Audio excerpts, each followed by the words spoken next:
Let us all stand. Let us begin this class for prayer. In the name of the Father, and the Son, and the Holy Spirit. Amen. Our Father, who art in heaven, hallowed be thy name. Thy kingdom come, thy will be done on earth as it is in heaven. Give us this day our daily bread, and forgive us our trespasses, as we forgive those who trespass against us. And lead us not into temptation, but deliver us from evil. Amen. In the name of the Father, and the Son, and the Holy Spirit. Kindly be seated.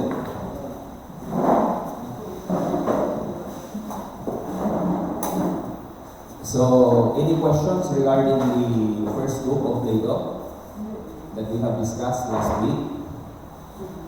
Any clarifications, any idea that you want to share with the community, with the class? Any inspiration coming from Plato? Actually, the idea of Plato can also be your final paper. Only that you have to elaborate them. For example, one definition of justice coming from book 1 from Simonides, for example, you can elaborate it, and that can also be already your final paper, because that is the requirement of the course. That at the end of the semester, as much as possible, you can write a term paper for yourself. And you have to submit it to me as a requirement of the course. Coming from a very particular idea from Plato, for example, and you have to elaborate its implications and significance. For example, the significance in our society, cultural significance, religious significance, for example. The first definition of justice can closely be associated with the Christian idea also of do unto others as you want others to do unto you. Or do not do unto others as you do not want others to do unto you. In other words, that is the golden mean. You can associate it, but then you have also to clarify their differences.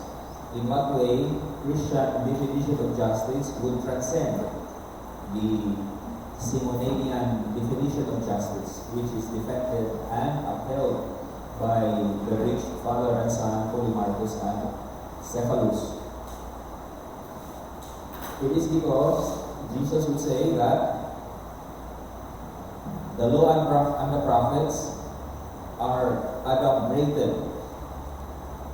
Do you know the meaning of adumbrated? You have already posted it in your vocabulary section. Adumbrated means to sketch or to schematize or to summarize. So I'm already using your own vocabulary that you have posted. It is also another vocabulary that can replace the word to summarize. So in other words, the law and the prophets are adumbrated by the golden rule. That is to say that do unto others as you want others do unto you. And or it can also be proposed in a negative sense when you say do not do unto others what you do not want others do unto you. So that's the negative formulation of the Simonidian principle of justice. So how does Simonides define justice? So now, how does Simonides define justice? For him, what is justice? Justice. What is justice for Simonides? Justice means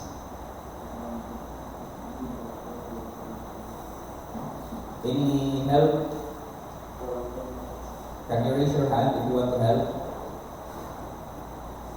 Danilo, Villar. You already forgot? How come? Yes. Christian, Mateo.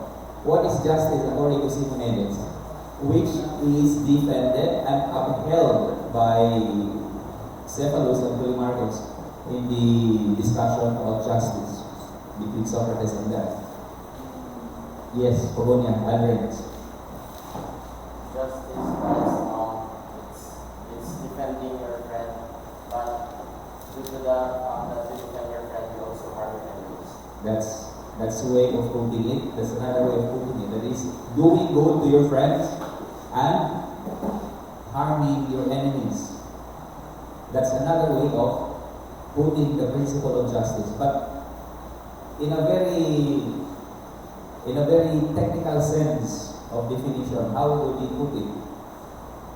A definition that you can immediately come apply. A definition that you can easily remember. Yes. Billion Don. Giving back what is owed. It is giving back what is owed. That's the very definition of justice according to Simonides.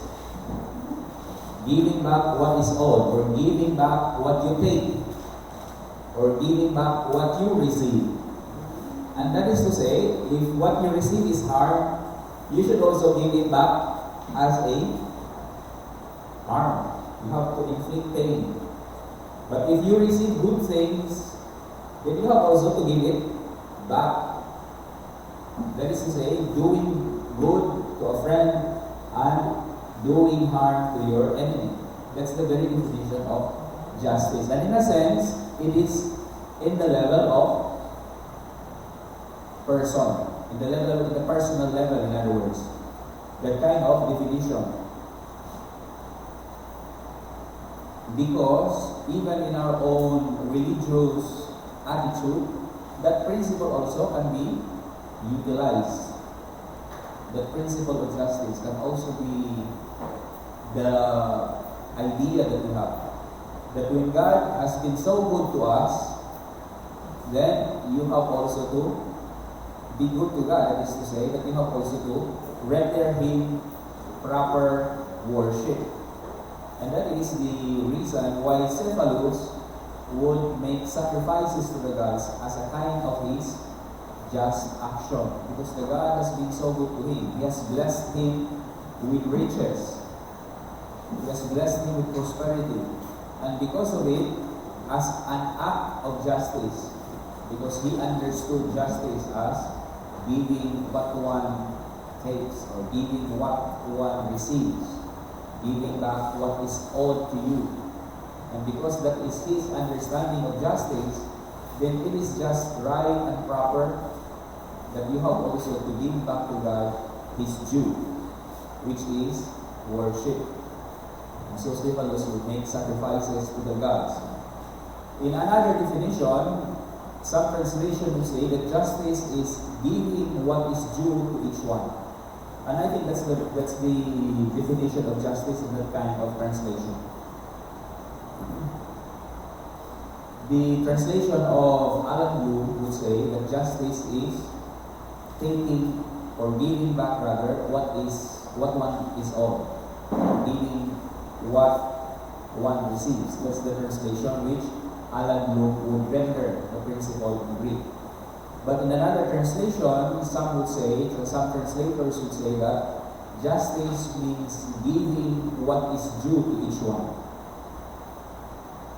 And so, what is due to a friend is respect, love, concern, camaraderie, good things. These are the things that you give to your friends because it is due to them. Because in the first place, your friends treated you as a friend. But if your friends treated you as an enemy, then you have also to treat them as if they are your enemy.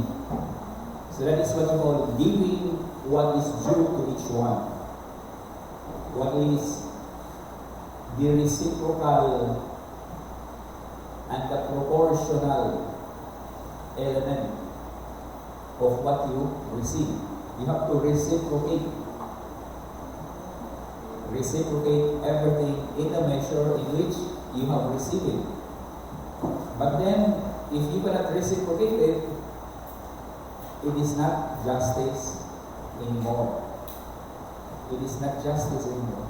It is already what you call utang na loob. It is what you call utang na loob. It is because you cannot reciprocate it. And so when somebody save you from danger, for example, you are at the moment of dying and you need a particular kind of blood. And then a friend of yours donated blood to you in order to prolongate your life. So how can you repay the life which he has given to you? You cannot reciprocate it proportionally. And because of it, you consider it as an utang na loob or debt of volition. It is a very translation that it's because in English there is no such a thing, utang na loob. But then the Filipino philosopher,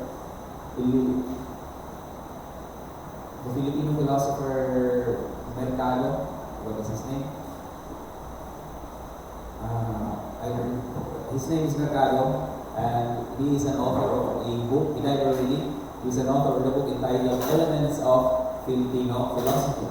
And he mentioned that utang na loob is a very characteristic of Filipino psychology. That we have this kind of debt of volition. Debt means, in other words, utang na loob has been translated into English as debt of translation, which is a kind of literal translation, because utang means debt, loob means volition, or what is within you, or what is free from you, debt of volition. It is a literal translation of utang na loob into English. Utang na loob means, in English, the debt of volition. It's because volition is within you. It is the loob. It is your will, and which is the seat of your freedom. You can will something, and because of it, it is free. And because you cannot reciprocate something, then it is what we call already the utang na loob. And I read the movie entitled Count of Monte Cristo. And did you watch that movie already? Yes. It's a wonderful movie, and it talks about vengeance and love and treachery and betrayal and everything. And there was this incident wherein Jacopo and Sarara, or Edmond Dantes, were having a knife duel. And because Sarara or Edmond Dantes, because he was taught within the Chateau d'If by a priest, he was taught martial arts, for example, he was taught sword fight. Of course, they were not using swords within the cell, in the dungeon. They were using sticks while practicing. But then, of course, the principal, he learned it very, very well. He learned it by heart. And so Edmond Dantes was so good in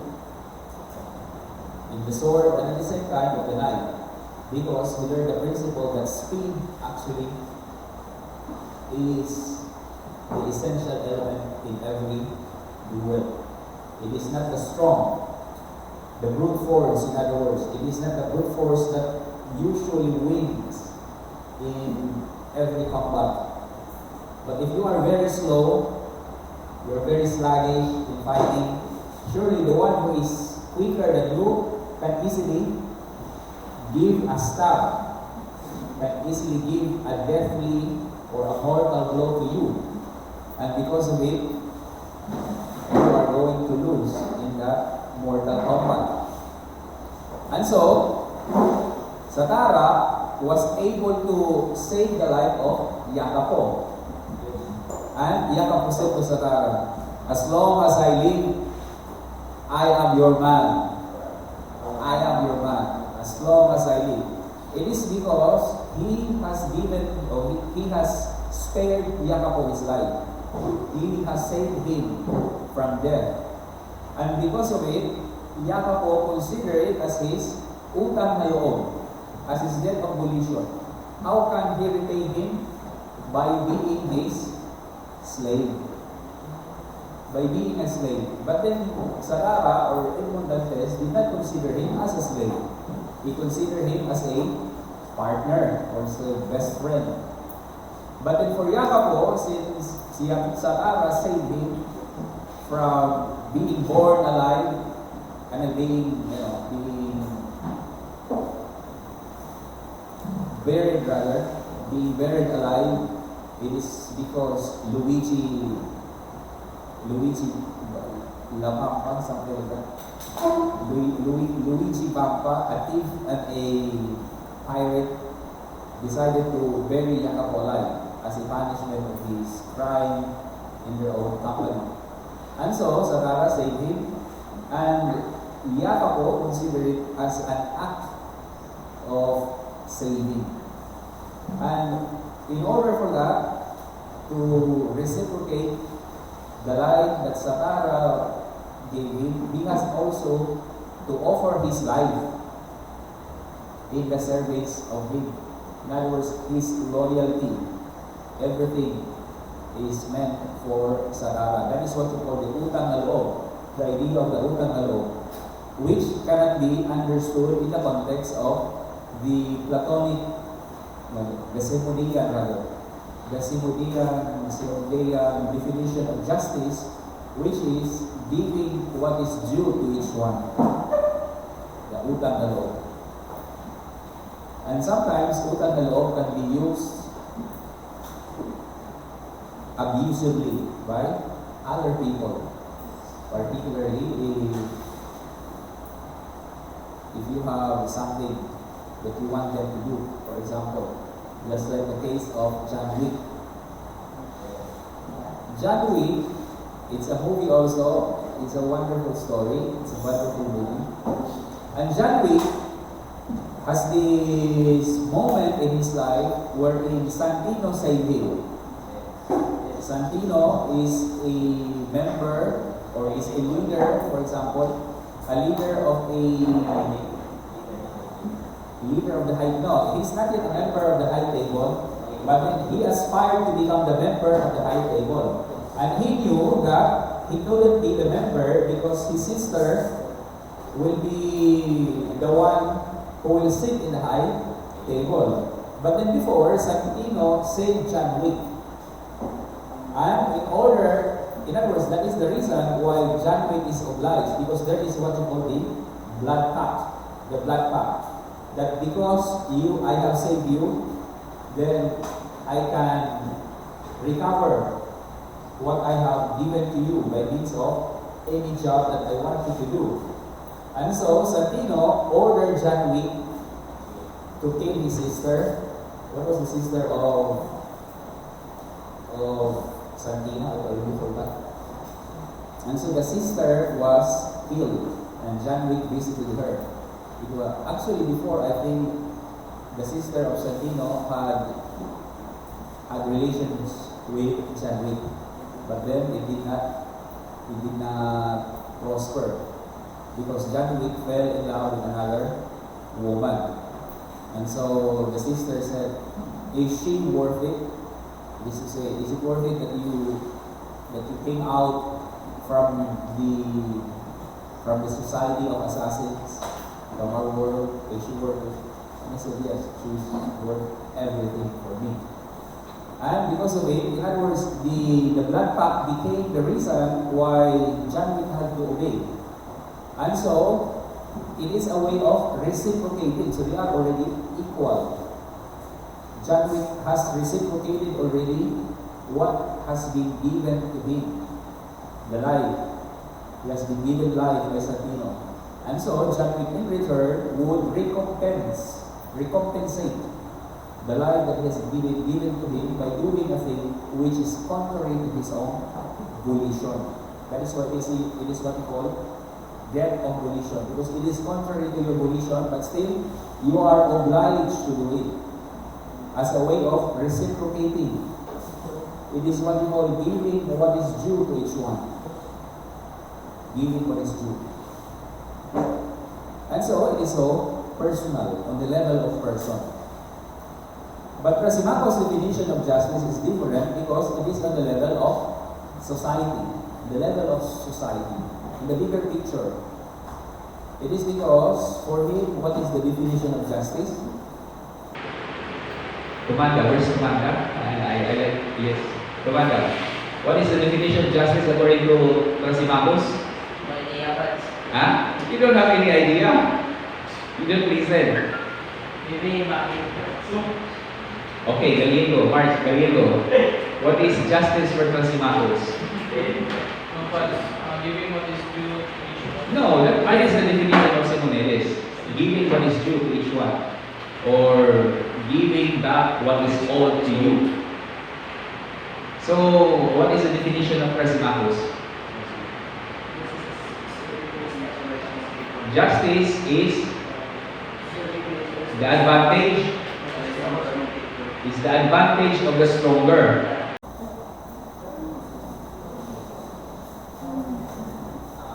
If you do not sleep early, usually you have a very short memory. Maybe you do not sleep well. Smart people usually sleep early.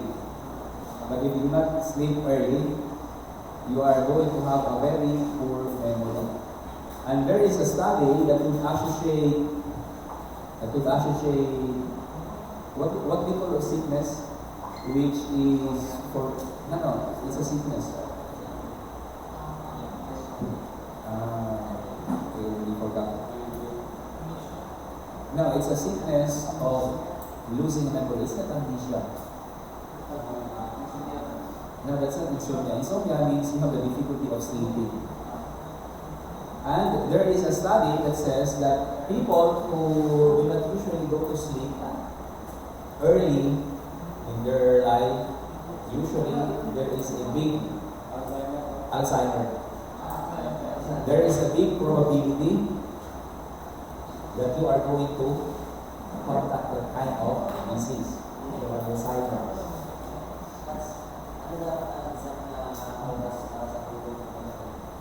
10 o'clock, that's early now. 10, and you have to wake up at 6. 10 to 6. But it's also good that you sleep at 9 o'clock and you wake up at 5. Especially 9 to 5. So as much as possible, you have to sleep early because it will enable you to have a good memory. But then if you do not have a good sleep in your life, you always sleep late at 12 o'clock and then you wake up also at around 5. There is a big tendency that you are going to have a loss of memory while you are still very young. Loss of memory. So that is why I recommend you to sleep early. Sleep early. Because you can never have a retentive mind. That is to say, a mind that can be able to restore memory. Because you sleep late during night time. You sleep late. So, another definition which Trasimacos gave of justice is that it is the advantage of the stronger. And then Socrates would say that actually it is not really the case. It is because in every art, it is not the one who is taking the advantage, but it is the one who is being ruled. In every kind of art. For example, if you take the art of medicine, the doctor actually is the one giving the advantage to the sick person, because the sick one will be cured by means of his art. It is not for his own advantage. In the same way as sailing, for example, the art of sailing, of being a pilot. The pilot is not concerned about his own advantage, but rather the pilot's advantage. The concern of the pilot is actually the advantage of the sailors, his crew, so that they can be able to reach their own destination. In the same way with the art of ruling, in other words, the art of leadership. That is why politics is an art of governance. Politics is an art of governance. And for Plato and Aristotle, politics is what we call the architectonic art. This is a very technical word, architectonic. Architectonic. It is coming from the word in Greek architecton. The architectonic art. It is to say, it is the art that oversees all other arts. It is because they saw society as a unit, as a whole, in other words. This is society. And the politics must be able to deliberate, must be able to judge what is good for the society. It is the art of governance, politics. And so, politics should always be allied with ethics. Should always be an ally with ethics. Politics without ethics is nothing. Politics without ethics is nothing but a brute force. It is brutishness. It's because power means politics. And if you have power, but then you don't have any sense of right and wrong, if you don't have any sense of love, because that's the domain of ethics. It's the domain of right action and conduct. That is why ethics and politics should always accompany with each other. They cannot be separated, yes. What is your statement to the that everything is a continuation of politics by any means? Huh? Everything is a continuation of politics by any means. Everything is a continuation of politics by other means. Of course, in other words, all aspects of life should always be interconnected. And politics is the architectonic art, in other words. The architectonic, it is the one overseeing all other arts. It is because it is politics who will decide what is good for society. What law should be enacted? That's the domain of politics. It is not good that there will be a lot of narcissists in a particular society. And in order to limit the numbers of narcissists, there has to be a law. That's the domain of politics. And it is not also good that the art of being a lawyer has a lot of lawyers in a society. It is not good that all society is composed of lawyers. And politics also enacts law regarding the limitation of those numbers of lawyers. The same way with different arts, like engineer. It is not good that everyone should be engineers. That is precisely the reason why Aristotle and Plato would say that politics is the architectonic art. The art that oversees all other arts. It is because it is the art of governance. As much as possible, society must be thriving. It must have a well-being in itself. That there is balance in society. And that is the job of politics. And so, it is so important that Plato is very clear to that in the Republic. That politics and ethics should always go hand in hand with each other. Ethics without politics is powerlessness. It can't do anything. Ethics without politics is powerlessness. But politics without ethics is brutishness. Brutishness. There is scale of brutish means pertaining to the rank of the animal. You have the attitude of an animal. In the same way with a person with no sense of right and wrong, they are animalistic in their instinct. When they do not have any sense of right and wrong, when people are not governed by the unwritten law or the moral law, the unwritten law is our culture. And so you can see people throwing their shit to the passing train. It is because they are not governed by an internal law, which is the moral law, which is the unwritten law actually. It is not something that somebody tells you to do that, but rather it is unwritten because it is already presupposed that it is something that you have lived already. It is part of already of your culture. And so it does not need to be codified. It does not need to be codified. Because why should you codify it? Why should you write it down if you are living it out already? If you are already part of your life, why should you write it down? Maybe as a law, a written law. It is unwritten because you are living it out. And so people who are living this unwritten law, this moral law in themselves, they are already moved by a kind of force that is within them. There is already a force within them. They are not being told. There is already an autonomy within themselves. That is why it is so important that the unwritten law shall be learned. And how do we know it? Through religious practices. Through that's the role of religion. That as much as possible, the unwritten law shall be imbibed. The unwritten law. And it is for this reason that Plato would consider religion as very useful. That is the very usefulness of religion. Plato doesn't really bother or doesn't really care whether there are truly gods up there. What he cares is that religion has a greater usefulness in a just society. And in fact, religion, according to him, must always be separated from politics. Must always be separated from politics.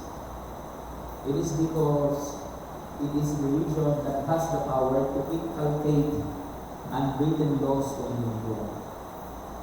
Good unwritten laws, good culture in other words. And that is our moral authority as religious leaders. Moral authority. And so, when a moral leader, for example, when a priest is having a double life, a scandalous life, then he is losing his own moral authority. Others wouldn't believe in him anymore. Why is it that you're preaching that way, but then your life is completely contradictory? In other words, this moral authority actually is the very source of our own power, because it is the manner in which we live that others see that there is truth in what we are saying. The unwritten law. That is why religion is so important. That is the practical aspect of religion. The practical aspects of religion. And Plato would consider that. Plato would consider that religion is useful in the constitution of a just society. Because it is the only force that can inculcate unwritten laws into the hearts of individuals. Into the hearts of individuals. And so, Plato is not talking about ideas, religious ideas. Religious ideas are very powerful. Religious ideas are very powerful. They are not being played around. These ideas are not toys that are meant to be mocked. Ideas that are meant to be played around, to be degenerated, to be discussed profanely. Religious ideas are so powerful because they have the power to inculcate moral attitude to individuals. And it is in the way that is also the source of our power, the moral authority that we have. So that is the very idea. So we go back to our discussion of the definition of tres magos about this advantage of the stronger. So in every art, if you are looking at the art as it is, then it is always not for the advantage of the one who is ruling, but actually it is for the advantage of those being ruled. That is why Plato would say that Nobody wants to rule. Nobody wants to nobody wants to become a doctor. Nobody wants to become a lawyer by profession.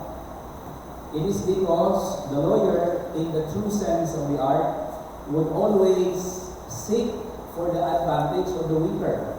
Would always seek for the advantage of those who are inferior, of those who are sick. And so Plato would say that there has to be wages. There has to be wages to compensate. In other words, there has to be professional fee for you. It is because your art requires a compensation, because if you are really thinking in accordance with the rationality of the art, then you are going to see that it is not actually for your own advantage which is being catered upon, but actually it is the advantage of those who are inferior to you, of those who are being ruled. Kaya sabi mo, papahirapan ko muna sa sarili ko, wala akong napapala dyan.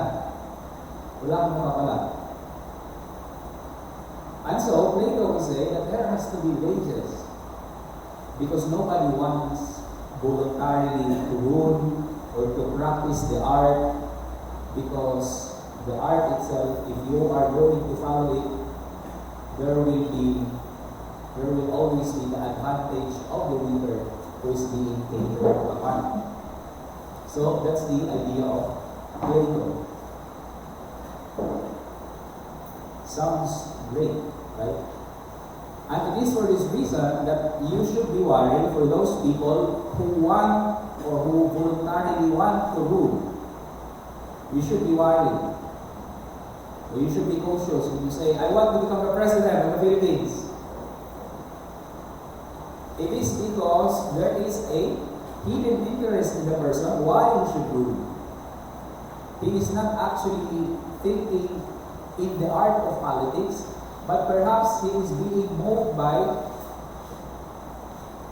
hidden agenda or secret motives or personal interest, in other words. And so, according to Plato, nobody wants to rule voluntarily, but rather you should wait for the necessity to come. That's in other words, you should wait for the necessity to come. You should wait that others would approach you to rule for them. You do not present yourself, I will be the ruler. Or you don't present, okay, I will become the barangay captain. You should be able to ask the necessity to come to you. It is because it is a shame when you are going to work for the sake of money. Always remember that. It's a shame for you if you are going to work for the sake of money. Magmimisa ako kasi may stipend. Or magiging doktor ako kasi maraming pera sa doktor. Bigyan mo lang sa ng reseta, may professional ka na, ang dami-dami. Or I want to become a lawyer because there is money in being a lawyer. Plato would say that one should not be practicing the art because of money. It's because it's a shameful motive.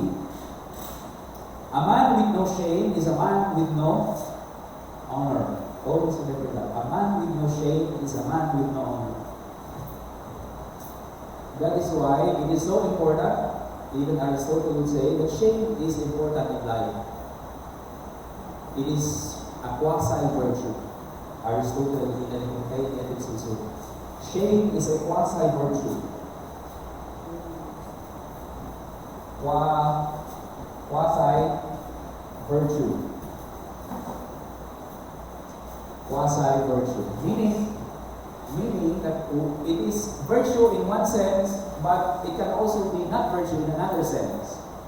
Because if you are ashamed of nothing, if you do not have any shame anymore, then it only means that you don't have any sense of honor.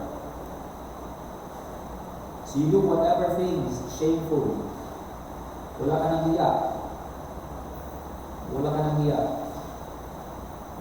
hiniwalayan mo na yung girlfriend mo, ninakawan mo pa siya sa kanyang wallet, pinaasa mo pa siya. Pinaasa mo pa siya, sabi mo, siya lang ang mahal mo, pero may mahal ka pala ng iba. In other words, that is what you call a person with no shame. And because you do not have any shame, then you do not have any sense of honor. You don't have any sense of honor as a man. Ano ko, para ka naman hindi lalaki. You do not stand on your own word. You have to stand on your own word because that is the test of true manhood. You are the man when you can be able to stand on your own word. That is the honor of a man. That is the honor of a man. That is the worth of his word. That is why it is important that the word of a man must always be fulfilled. You should always fulfill your word. Because that is the worth of you as a man. That is the word. When you say na magkita tayo at 6 o'clock doon sa labas ng gate ng EDU, you should appear there at exactly at 6 o'clock. You should not allow the parent to allow him to wait for you. Pag sinabi mo na bibigyan ko siya ng roses, I will give you roses and chocolates on your birthday. You should fulfill your word. Because that's the worth of your word as a man. You stand on your word. Pag sinabi mo na siya lang mamahalin mo, siya lang talaga dapat. That's the worth of your word. Kaysa naman, may mahal mo pala ng iba.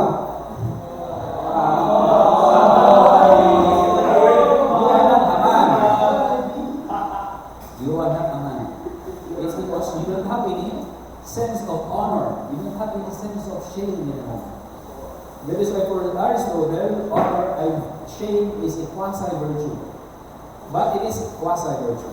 But it is also a different means or a different thing when you are always ashamed of yourself, even if there is no reason to be ashamed of. You are afraid to be with people, to be with gathering because you are ashamed. Why should you be ashamed? They are also people. Why should you be ashamed being with them? But when it comes already, when honor is already at stake, for example, when you receive a bribe, for example, your honor is what is at stake. 5 million na pala katapat niya. So that is his word. That is his honor. That is the word of his honor. So bigyan mo siya ng 5 million and he will give in. But 5 million is already worth money. In my life, I can never have 5 million in my life. Better to grab this opportunity. So in other words, that's your worth as a person. It is because it is your conviction. It is your honor which is at stake. And so shame for Aristotle is a quasi-virtue. Sometimes it is good, particularly when what is at stake is your honor. But it is not a virtue when you just feel unabashed. Do you know unabashed? Meaning not embarrassed anymore. You're not being embarrassed anymore. You are unabashed. You should remember your vocabulary in our refectory. That is unabashed. When you are unabashed already, then that means that you unabashed.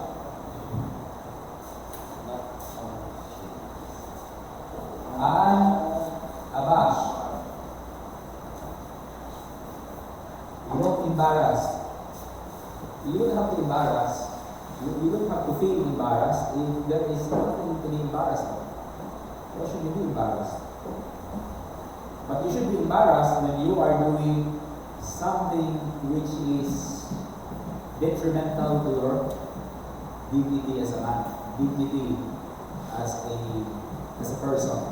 So you should be embarrassed of it. You should feel abashed. Unabashed and You should feel it. That is what you call having a good vocabulary is a good thing. So we proceed to the second book of Plato, which is actually a continuation of the first. A continuation of the first, because Glaucon would now reinterpret Thrasymachus' understanding of justice. Because for Glaucon, justice is what we can observe in reality. It is something that we see in our society. That justice is not advantageous, while injustice is very advantageous. And this is a very interesting topic which Glaucon proposed. And so Glaucon said to Socrates, and it is very interesting that in this dialogue, it is no longer Socrates who is speaking, but rather it is now Plato's mind. And he is using Socrates as his mouthpiece. Because as we have said, Book 2 is already a middle dialogue. This is now Plato's mind. And you have his brothers, Glaucon and Adeimantus. And these brothers, in other words, you have Plato, Adeimantus, and Glaucon. These are three brothers who are very influential in their society. They are very influential in their society. Plato is coming from a noble family, just like Adeimantus and Glaucon. So they have always at their disposal the thinking of those who are ruling, the thinking of those who are ruling, the thinking of those of their own class. It is what we call the class thinking. And some would say that you cannot escape your class thinking. I think it's in anthropology.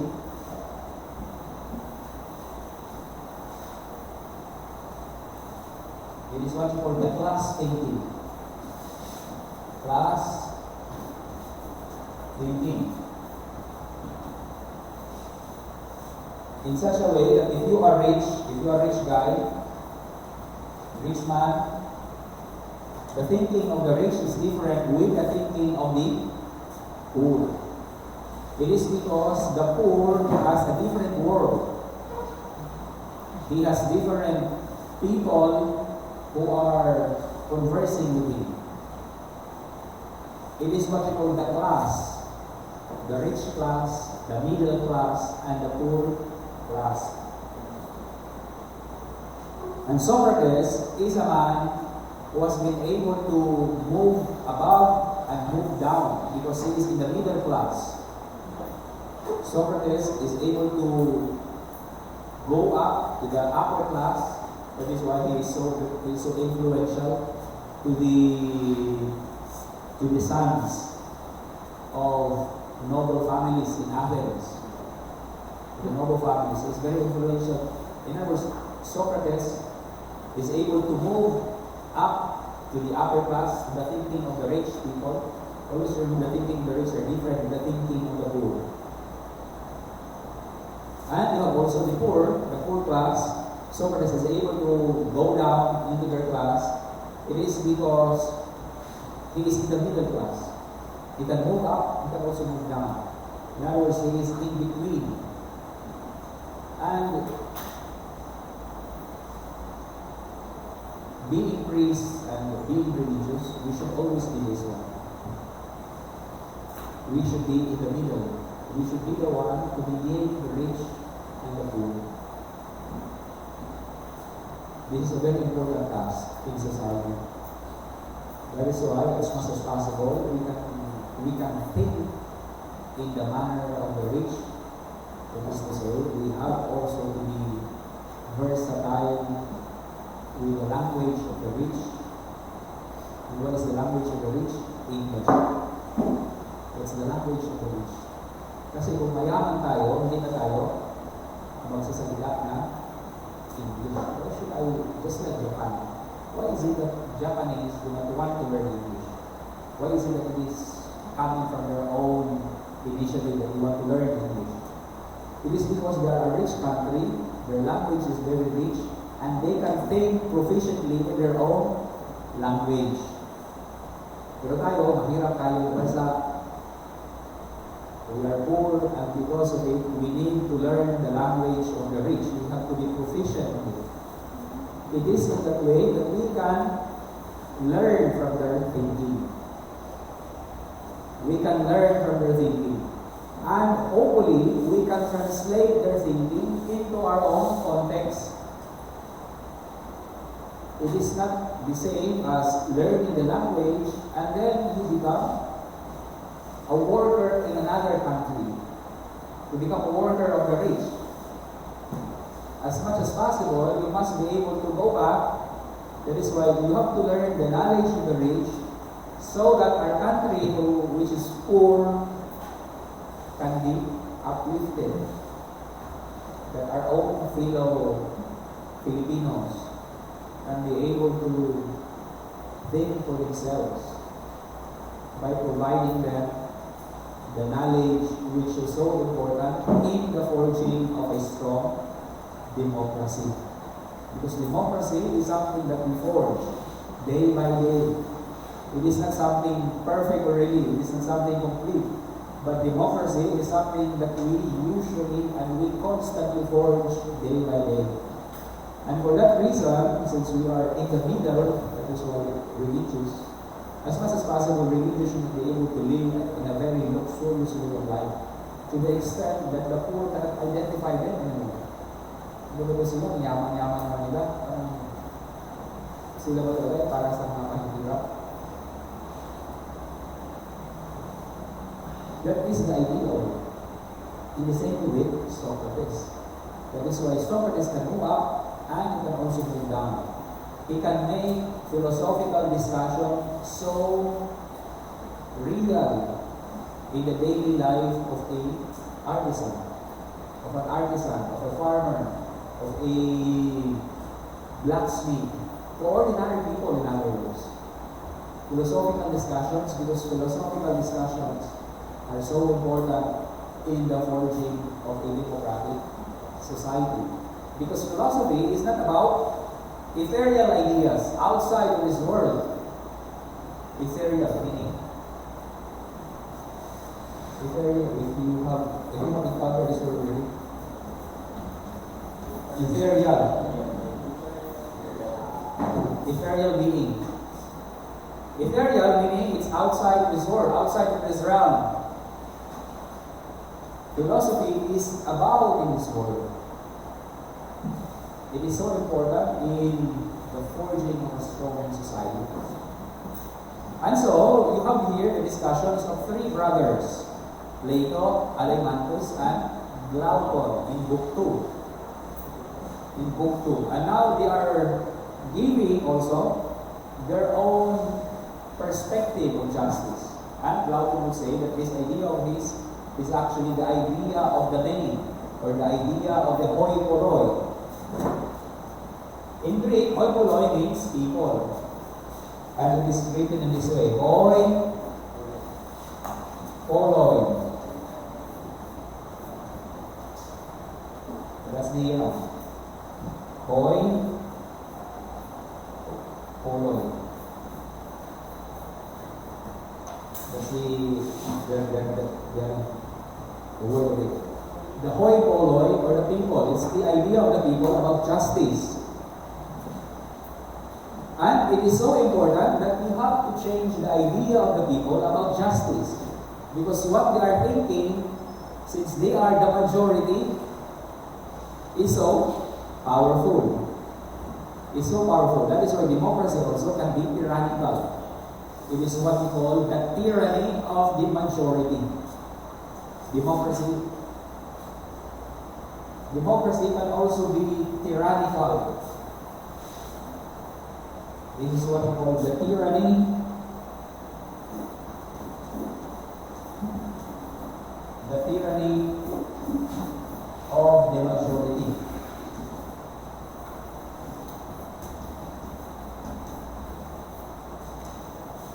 there is a dictum that says, Vox populi est vox Dei. You know, did you encounter that dictum already? Vox populi. Vox populi est vox Dei. The voice of the people is the voice of God.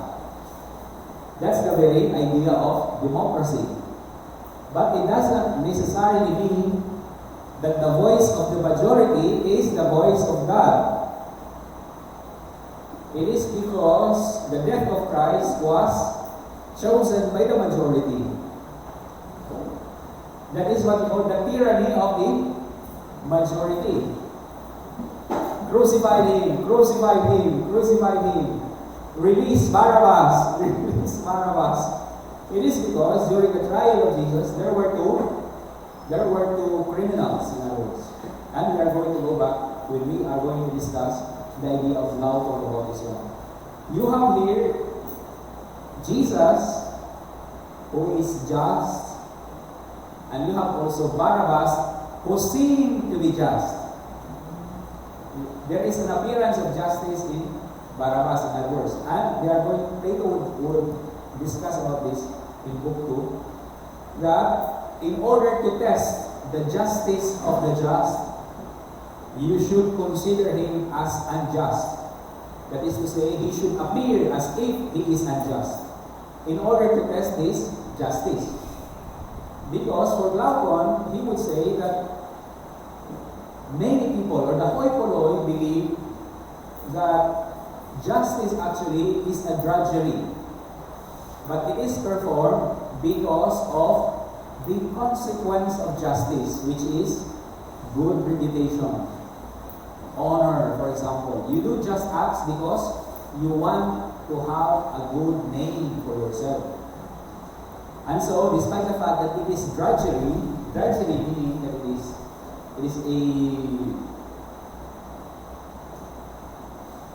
it is a tiresome job. It is a job that looks very dull and boring. That is what they call drudgery.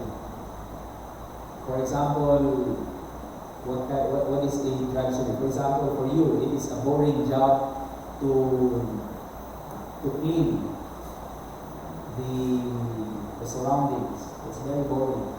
I'm always doing it every day. That's a boring job for me. And so it is a drudgery for you. Drudgery.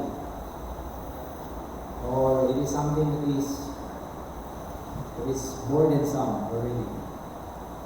It is dull. It has no meaning to you. And so it is what you call drudgery. But people, or many people, consider justice as good, not because it is good in itself, but rather it is because it has a good consequence when you are doing it. You are going to have a reputable name. So you have to be just. And if you are going to have a reputable name, then you can also become a leader in a society. Particularly if you are in a democratic society. Because people would ask you to lead them. It is because of your good reputation. Napaka-mapagbigay niya, napaka-matulungin niya, may malasakit sa mga mahihirap. These are the advantage of the good reputation, the good name, which is so important in every democratic society. So that's the idea of Glaucon. But then it doesn't necessarily follow that the voice of the many is what is right and true. Precisely because in the crucifixion of Jesus, the sentencing was done by the people. There is this shout, there was this clamor, a unanimous clamor of the people. Crucify him, crucify him, crucify him. And release Barabbas, release Barabbas. And I think we are going to hear those lines this coming Lenten celebration in the 7 last words of Jesus. You are going to be reminded of what you are going to study here in Plato. Because Plato also would say that the just man will be crucified. It's just very interesting that it is the fate of the just man to be crucified. Interestingly, even Plato would somehow think of the crucifixion. In other words, is it something coincidental or is it something accidental that Plato would be able to write those lines? And if you are doubting, we can actually read it in book 2. And it's in book 2. And he said, and Plato said to Socrates, because they were talking with each other, and when he was trying to persuade Socrates that justice is beneficial and advantageous, it's not really beneficial and advantageous, I mean justice is beneficial. So he said that the just shall be crucified, his eyes shall be wrapped, and he says, as much as I can, Plato said, with two such men, it's no longer hard, I suppose, to complete the speech by a description of the kind of life that awaits each. It must be told them that if it's somewhat rustically told, don't suppose that it is I who speak, Socrates, but rather those who praise injustice and of justice. They say that the just man who has such a disposition will be whipped. If you have the book, you can follow. Actually, it's in 362a. Book 2, 362a. That's how you quote Platonic dialogues. For example, you quote Plato coming from the Republic. You have to cite Plato, comma, and translated by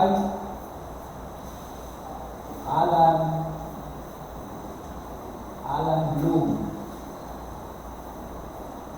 You should comma, and you have Republic. This is the Chicago style or the Cato style of footnoting. And I want you to follow this style. I want you to follow the Chicago rather than the APA, the American Republic, comma, book 2, comma, and you have 362A. A to, yes, that's A. That's 361. 361E to 362. Okay, let's make it A. It's because B is already the second letter. 362A. Period. So that's how you cite the work of Plato. Any kind of this work, in this manner. Plato, translated by Alan Bloom, for example, and then you have the Republic, book 2. Okay. So now, we continue. So they'll say that the just man who has such a disposition will be whipped, he'll be wrapped, he'll be bound, he'll have both his eyes bored out, and at the end, when he has undergone every sort of evil, he will be crucified. I know that one shouldn't wish to be, but to seem to be just. In other words, the just man shall be crucified. There is only one thing that missed in the description of Jesus, and that is his eyes shall be borne out. I think Jesus remained to be have his vision, remained to have his vision. It was not borne out, in other words, he wasn't blind when he was crucified. But all of the description which Plato described fits to him, that the just man shall be whipped. Whipped meaning that he shall be flogged, in other words. He was flogged with the Roman whip. And if you are going to watch the Passion of Christ, there is this particular whip that they use. There are nails, something like that.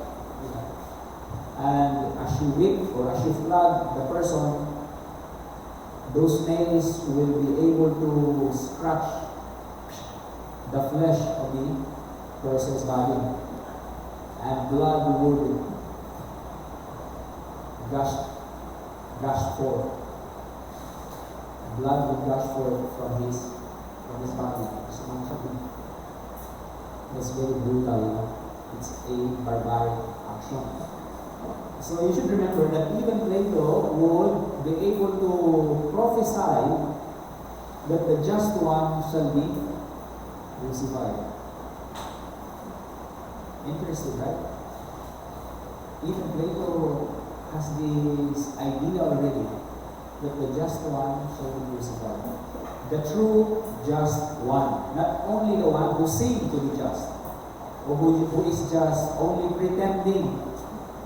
There is a big distinction between the one who pretends to be just and the one who is truly just.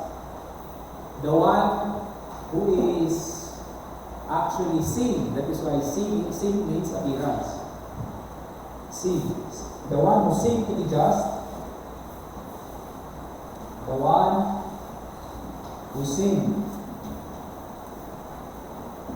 this is the appearance, who seems to be just, and the one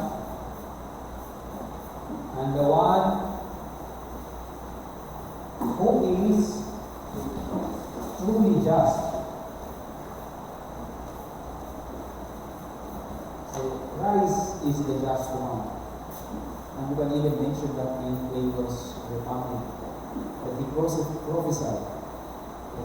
In other words, there is also the prophecy of the suffering servant in the Deutero-Isaiah.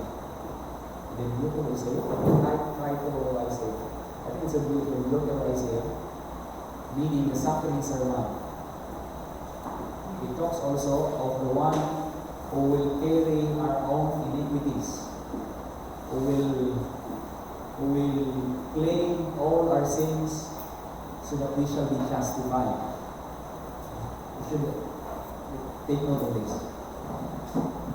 So, the idea therefore of Glaucon, which is based on the hoi polloi's perception that justice is performed not because it is good in itself, but rather it is performed because of the consequence of the just acts that you are doing. And that is what we call the good reputation, the good name. It is because for Glaucon, the origin of justice is this. The origin is that injustice is good, but then suffering injustice is evil. And so for him, justice is in between.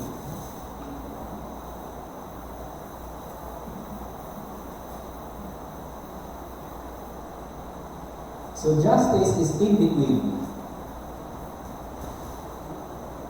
In between injustice, it is what you call committing is the best.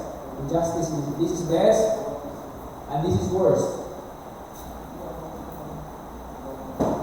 And the best thing is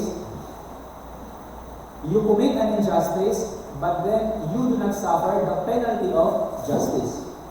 This is the best. committing injustice,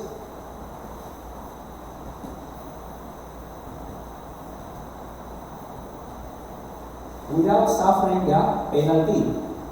For example, if you steal something, that is something that is, and you are not being caught. That is the best. That is the best. It is because for Glaucon, there is already an understanding that human nature is tend to do injustice. That human nature somehow is inclined to do evil and malicious deeds. And because you are always inclined to do it, so that is already part of your nature. Part of your nature. You are inclined to it. You always do injustice. You steal something, you steal chicken, you steal money, you steal. Those are unjust actions. Because according to our first definition of justice is giving what one takes, or giving what one receives, or giving what is due to each one. So it is injustice, therefore, when you steal something from your friend. Because when you steal it, it only means that you are treating your friend not as a friend, but as an enemy. Because you not give what is due to him. Ninakawan yung friend mo. Eh, hindi mo siya friend eh. He's not your friend because you stole something from him. Hindi mo talaga siya friend kasi ninakawan mo siya. Kasi kung tunay mo siyang kaibigan, you should respect his or her property. In the same way, kung may girlfriend ka, hindi mo siya iiwanan kung mahal mo talaga siya. In other words, you give to her what is due to her. Hindi ka mag-cheat. Nag-cheat ka, and it is good because you are not being caught by your girlfriend. Okay ko lang mag-cheat. So this is what you call the best situation that you can do. This is the best situation that you can get. But injustice actually is very advantageous. It is advantageous to you personally, provided that you are not being caught. Provided that you are not being caught. It is advantageous to you. You can, in the same way, with stealing money from the coffer of the people. When you are being caught, you are being tried in court. You are going to be tried in court. But then, if you are not being caught, that's a satisfaction because it is advantageous to you. So this is therefore the understanding of Glaucon that justice actually is in between the best and the worst. And the best is that committing injustice without suffering the penalty. And the worst is suffering the penalty without avenging oneself. You suffer the penalty, but then you cannot give in return. You cannot reciprocate, in other words. You cannot reciprocate. You suffer the penalty, but then you cannot reciprocate the penalty. Inatulad ka ng judge na 100, you are sentenced by the judge for 40 years in jail. You suffer the penalty without avenging to the judge.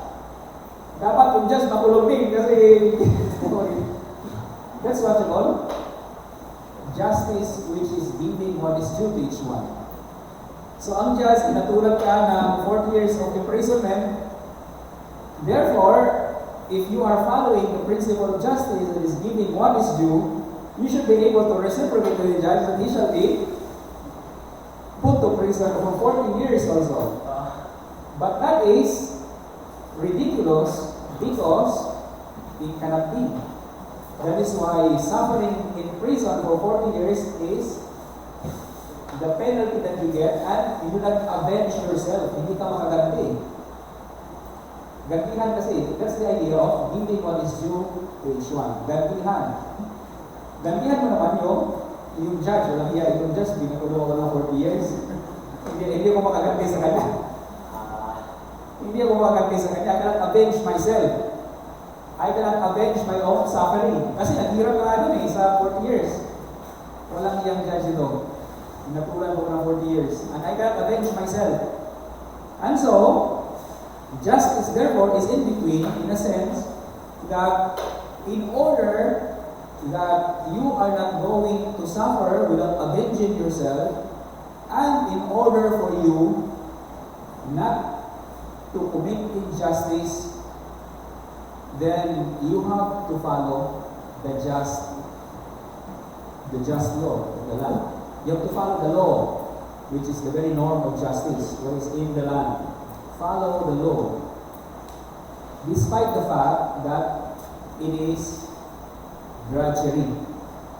After all, you are going to get a good reputation by following it. Magiging, ang galing, bait-bait mo pala niya, low obedient pala siya. Low obedient, low abiding citizen. Pwede natin gawin natin barangay captain. Kasi nagbabayad siya ng tamang buwis. Kahit masakit sa kanyang kalooban. Masakit sa kanyang kalooban. But then, Plato would say, kung masakit sa kalooban, nagbabayad siya ng buwis, that's not actually the idea of justice. You seem to be just only. You seem to be just. Kasi masakit na yun sa kalooban mo. Hindi naman talaga bukal sa kalooban mo. It is not coming from your own heart. It is not coming from your own intention to pay taxes. But then, if there are instances that you can evade tax payment, then you can evade. That's why you have tax evasion. You have tax evasion. It is because you are being compelled, you are being forced. So in that way, you are a good citizen, abiding citizen, but actually, if you are going to examine the intention, if you are going to examine the interior life of the person, wala nang palang bukal sa kanya kalooban. Hindi bukal sa kanyang kalooban. But then, it's okay. It's because nakikita ng mga tao, law-abiding citizen siya. Nagbabayad siya ng tamang buwis. Therefore, we should elect him as a barangay captain. So, the good reputation has also a good return. Has a good return to you. So that is the very idea of Plato. And it is later on also that since Plato would propose how justice would emerge, then Plato also would try to make an evaluation of the genesis of justice.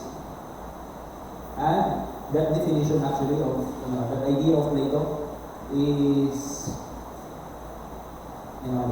somehow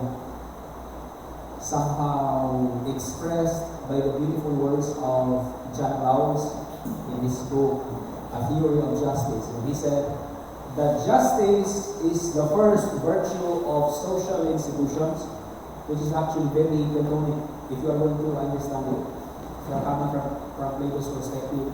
Justice is the first virtue of social institutions. Justice is the first virtue of social institutions.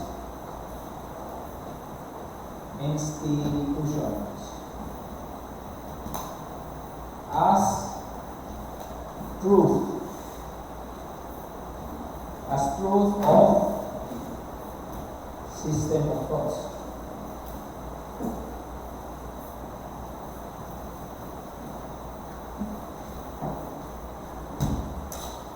That's coming from John Rawls in his book A Theory of Justice.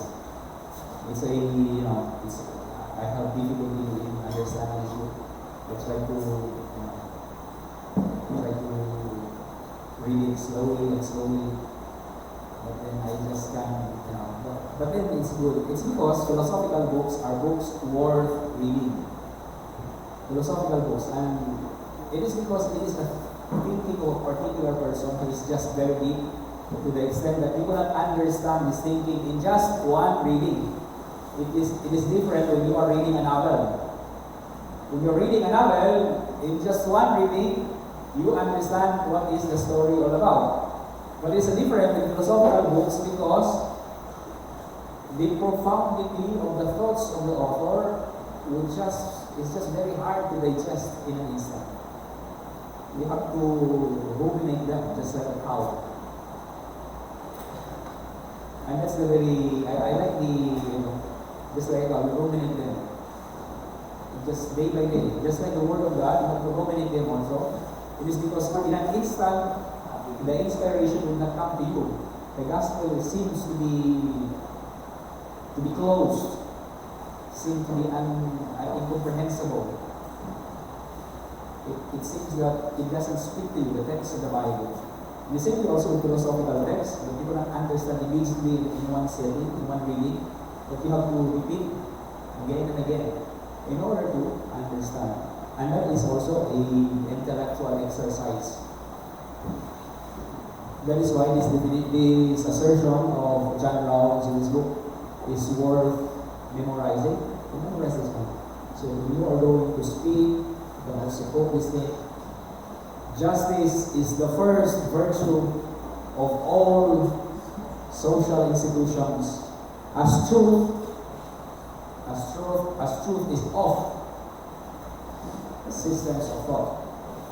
Truth is because in every system it has to be truthful. But in social institutions there has to be justice, the very foundation.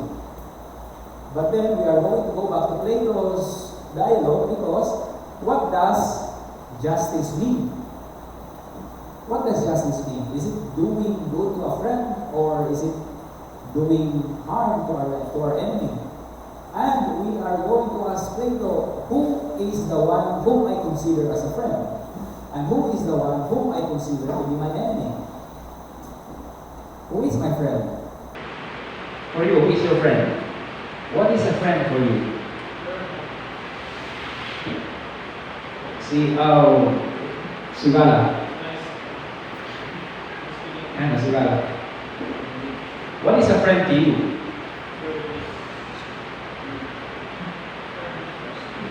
Any comment? For you, who is a friend? Huh? Trustworthy. If he is trustworthy, he is my friend. So those are characteristics of a friend. That you are looking. So, Stephen Malakas, why is it that you're not looking to me? Are you trying to avoid to be told? So, Stephen, usually students, in order not to be called by the teachers, they will not look at their teachers. Okay, Stephen, what is a friend to you, or who is a friend to you? Huh? A lover. Wow. First,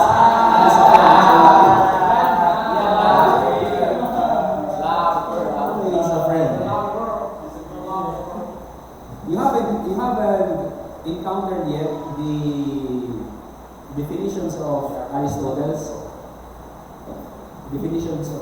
on friendship, on friends. That there is what we call the friends in utility, friendship based on utility in others. Friendship that is based on utility. That I am a friend to you if you are useful to me, or that you are a friend to me. That's what you call friendship based on utility. And actually, it's very helpful. It is not wrong. Friendship based on utility. It is not wrong. It is because when you are going to get out of this society, you are going to get out of this campus, people are useful to you. The tricycle driver, he is your friend based on utility because you need him. So the driver must be accredited, or he must be trustworthy, he must be a good citizen. In other words, your friendship is based on utility. He is a friend to you. Because you need him in a very instant. Because if he is your enemy, he will never be the one who will drive to you to your destination. The tricycle driver. And as much as possible, we should value his friends. We should value his friends. We should respect them as much as possible. It's already 10:30. This is what we call friendship that is based on utility. And consider them as your friend. Treat them with respect. The bus driver, the jeepney driver, the janitor in the campus. These are your friends because they are useful to you. They are making our surroundings clean. Because if you not treat them with respect, then it means that you are treating them as if they are your enemies. That is what we call the Aristotelian understanding of friendship. And we have a very shallow understanding of the kind of friendship. And as much as possible, if you are studying philosophy already, you must be able to go beyond the common understanding of the people. Because if you are going to watch YouTube, you would degenerate this idea. You wouldn't like this idea of friendship based on utility. Because the idea there is, I scratch your back and you shall also scratch mine. We are friends. I scratch your back, so please scratch mine. In the same way, with the tricycle driver, I scratch your back in the sense that I will write to you, and so I have to pay what is due to you. I have to pay 10 pesos. In that sense, I am scratching your back because that is your means of livelihood. That is means of your living. And people do not like this idea. But if you are already a philosophy student, you must be able to understand that actually Aristotle is saying that as much as possible, value this kind of friendship. Especially when we are in the bigger society.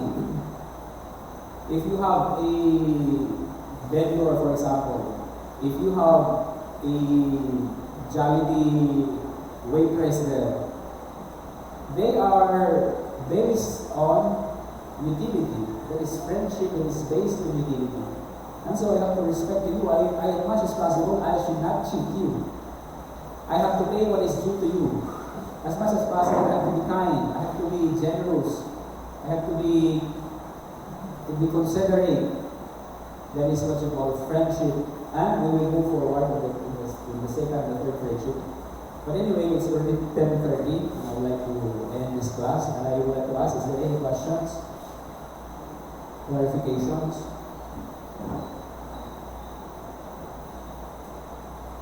How about you? It seems that you are mesmerized. So thank you very much. So whose birthday today? Happy birthday. So for the birthday boy, ice cream will be at the end of the month.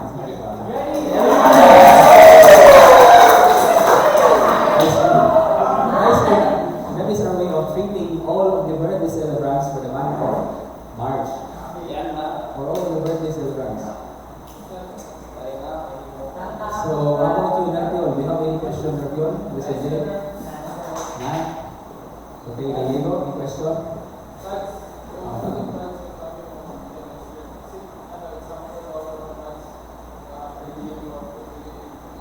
Example of?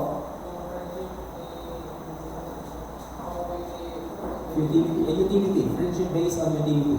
Okay.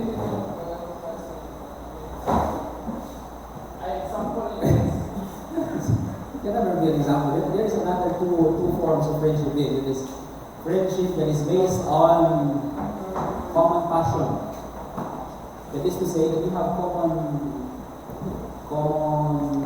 hobbies, common thinking. For example, you have different. That is, you love basketball, and because of it, you share common likes and dislikes. And in that way, you also become friends. That is what we call friendship that is based on common passion.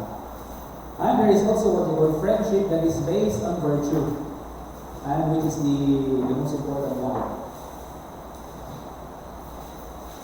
So anything?